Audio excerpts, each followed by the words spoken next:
So in the next two modules, we will be discussing why we punish offenders, why we punish criminals, what type of punishment we give, and why we do it. So punishment is a deliberate use of state power to inflict pain on the criminals.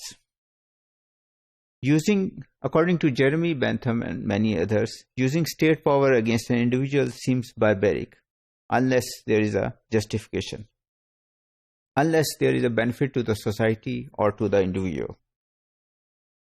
So there are many types of reasoning which justify punishing criminals.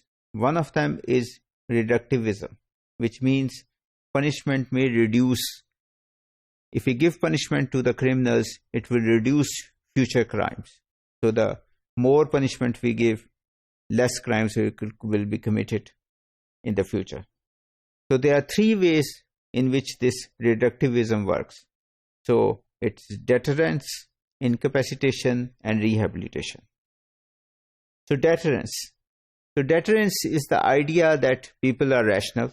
So when they commit crime, they think of cost and benefits.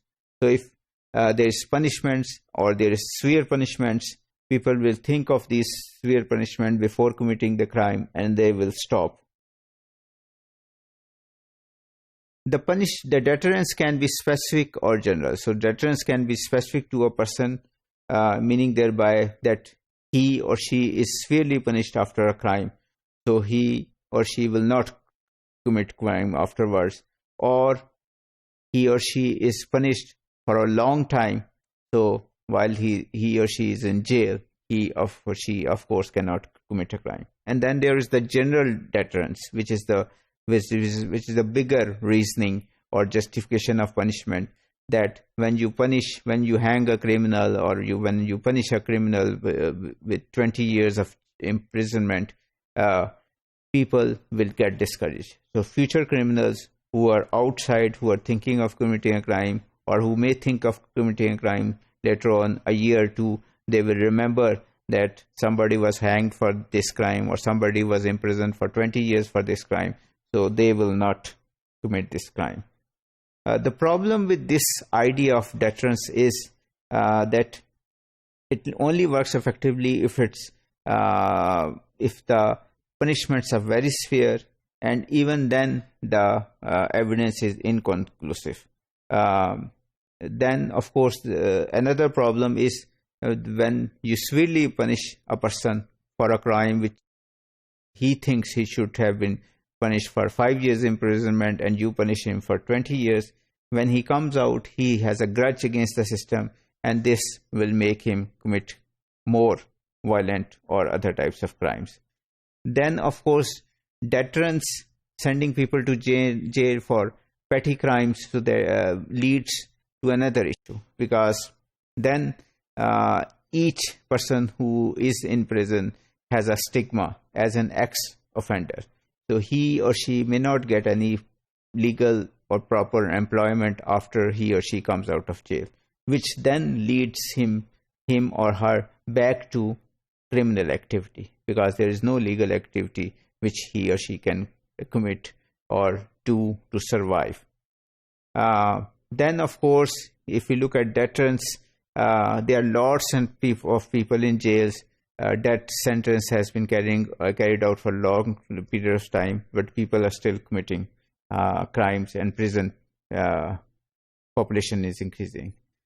The second reason or justification of punishment is incapacitation, which means that protecting society from criminals in various ways. One way of removing that criminal from that scene. So one way of doing it is, of course, imprisonment. Put the person in jail so he will not be able to commit a crime. Another less forceful injunction is that he or she is stopped from going in certain areas or doing certain things. For example, pedophiles are not allowed to go near schools. And drunk drivers are not allowed to drive. Their licenses are cancelled or confiscated. But do imprisoning more offenders for longer period of times leads to less crime? evidence is unconclusive. A study shows that 25% increase in prisoners will only increase will lead to 1% drop in crime.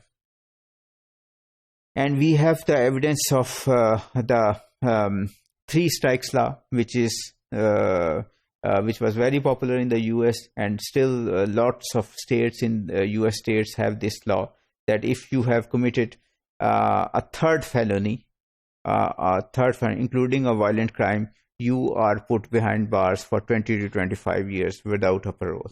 It's a very strict punishment for the crime.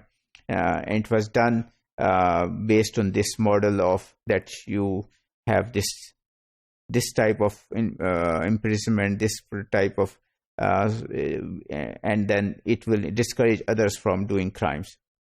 But its effect, three strike laws effect on crime, is not clear. And now there more states are actually removing that three strike law than adding to their justice system. Thank you.